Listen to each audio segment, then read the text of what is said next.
Hey guys and welcome back to our channel. तो इस video में हम मनी एंड क्रेडिट चैप्टर के कुछ सब टॉपिक्स डिस्कस करेंगे, जैसे origination of money, forms of money, paper currency and introduction of deposits with banks. तो चलिए पहले डिफरेंट फॉर्म्स ऑफ मनी के बारे में जानते हैं। First is the barter system. Barter system में exchange of goods and commodities take place होता है without the involvement of any paper currency और notes. Next form of money is coins. जो कॉइन्स होते हैं they are usually made up of gold, silver and copper. Next type is the modern forms of money, जो हम presently use करते हैं हमारे most transactions को सेटल करने में। Modern forms of money include coins, paper notes and demand deposits और simply cheques. Next form is digital money. Digital money include करता है नेट बैंकिंग एंड यूपीआई। ये एक ऐसा वे है जिसमें आप डिजिटली मनी ट्रांसफर कर सकते हो through any electronic device such as a mobile phone और a laptop without the involvement of any paper currency और कॉइन्स। तो चलिए अब हम ओरिजिनेशन ऑफ मनी के बारे में बात करते हैं। तो पहले ज़माने में जब मॉडर्न फॉर्म्स ऑफ मनी जैसे कि पेपर करेंसी और कॉइन्स का इंट्रोडक्शन नहीं हुआ था, मतलब कि वो यूज़ नहीं करे जाते थे, तब goods and commodities were directly exchanged. तो इस सिस्टम को हम बार्टर सिस्टम भी कहते हैं। So barter system is a system where goods are directly exchanged without the use of money. Barter system को हम एक एग्जाम्पल के फॉर्म से समझते हैं। मान लीजिए एक पर्सन है जिनके पास वीट है और उन्हें मेज चाहिए। वहीं दूसरी तरफ एक और पर्सन है जिनके पास मेज है और उन्हें वीट चाहिए। तो इन दोनों के बीच में exchange of goods take place होगा। मतलब कि पहला पर्सन अपनी वीट दूसरे पर्सन को देगा और वहीं दूसरा पर्सन अपना मेज पहले पर्सन को देगा। तो ऐसे ही दोनों की नीड सेटिस्फाई हो गई और एक्सचेंज ऑफ गुड्स भी टेक प्लेस हुआ। इस केस में आप देख सकते हो जो पहले पर्सन को बेचना था वही दूसरे पर्सन को खरीदना था। तो इस केस को हम डबल कोइंसिडेंस ऑफ वांट्स भी कहते हैं। What one person desires to sell is exactly what the other person wants to buy. ये काफी ज्यादा एसेंशियल फीचर होता है एक बार्टर सिस्टम का, क्योंकि इसी की मदद से गुड्स एंड कमोडिटीज एक्सचेंज हो पाती हैं। बार्टर सिस्टम में कई सारी प्रॉब्लम्स थी जिसकी वजह से उसका यूज भी डिसकंटिन्यू कर दिया गया था। तो उनमें से जो सबसे कॉमन प्रॉब्लम थी वो थी कि in the most cases what the person wants to sell is not what the other person wants to buy. मतलब कि जो एक पर्सन को बेचना होता था वो जरूरी नहीं है कि दूसरे पर्सन को खरीदना हो, या फिर अगर वो उसको खरीदना भी चाहता है तो वो जरूरी नहीं था कि उसके पास देने के लिए वो डिजायर्ड क्वांटिटी थी जो पहला पर्सन डिमांड करे। Thus it creates problem in the exchange of commodities. तो इस प्रॉब्लम को सॉल्व करने के लिए मॉडर्न फॉर्म्स ऑफ मनी का इंट्रोडक्शन करा गया, जैसे कि कॉइन्स एंड पेपर करेंसी। तो मॉडर्न फॉर्म्स ऑफ मनी की एडवांटेजेस जो थी वो ये थी कि it solve the problem of the barter system.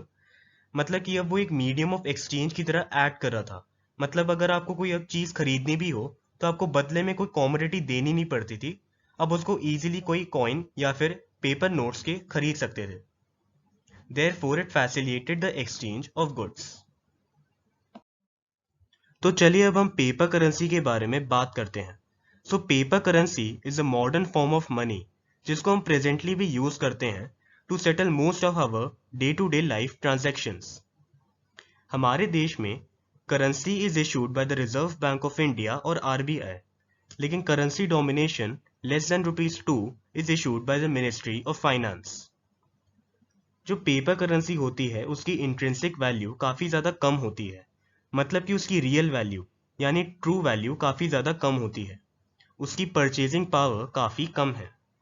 अब आपके मन में ये सवाल ज़रूर आया होगा कि अगर उसकी परचेजिंग पावर यानी कि इंट्रिंसिक वैल्यू कम है तो वो इतनी ज़्यादा बड़ी ट्रांजैक्शंस को सेटल करने में यूज़ क्यों किया जाता है।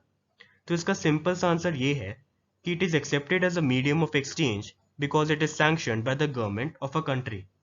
मतलब कि पेपर करेंसी का यूज एक गवर्नमेंट के द्वारा ऑथराइज किया जाता है।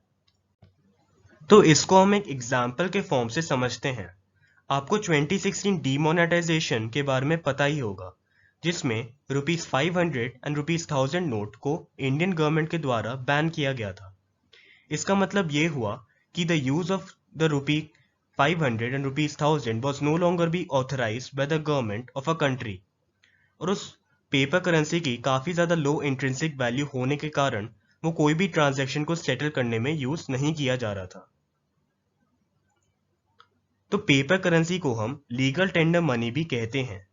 Law legislates the use of rupee as a medium of payment which can not be refuse for settling transactions. मतलब कि अगर मैं कोई भी चीज़ खरीदता हूँ तो और मैं उसका पेमेंट पेपर करेंसी या फिर किसी कॉइन से करता हूँ, तो उसको सेलर उसको लेने से मना नहीं कर सकता, क्योंकि the use of money is legislated by the law. ये एक और रीज़न है जिसके कारण हम पेपर करेंसी को यूज़ करते हैं। तो चलिए अब हम डिपॉजिट्स विद बैंक्स के बारे में डिस्कस करते हैं। तो लोगों की जो करेंसी रिक्वायरमेंट होती है in the day to day life वो इतनी ज़्यादा नहीं होती, और ज़्यादातर लोगों के पास एक्स्ट्रा कैश भी मेंटेन रहता है। तो लोग उस एक्स्ट्रा कैश को जनरली बैंक्स में डिपॉजिट करते हैं। So many people deposit a major proportion of the money that they possess with the banks. लोग बैंक में अपना पैसा मेनली टू रीजंस की वजह से डिपॉजिट करते हैं, क्योंकि बैंक्स में उनका मनी ज़्यादा सेफ रहता है and they also earn some amount of money as interest. तो आपके मन में शायद से ये सवाल आया होगा कि बैंक्स उन डिपॉजिट्स का करती क्या है। सो जो बैंक्स होती है they keep a major proportion of the deposits to give loans to other people, जिसमें वो higher rate of interest charge करते हैं। They only keep a minor proportion of the deposits with them. इस loan activity of banks को हम किसी और video में डिस्कस करेंगे।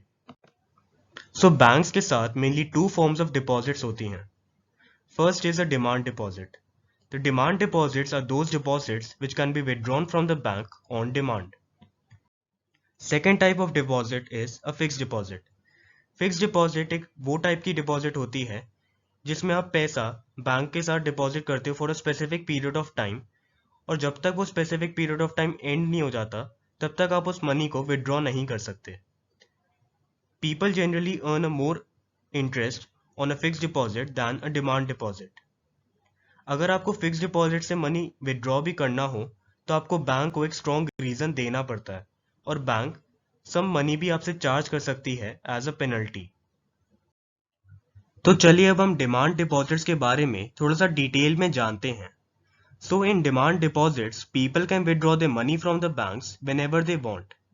जैसा कि मैंने आपको पहले बताया था, people can withdraw the money on demand.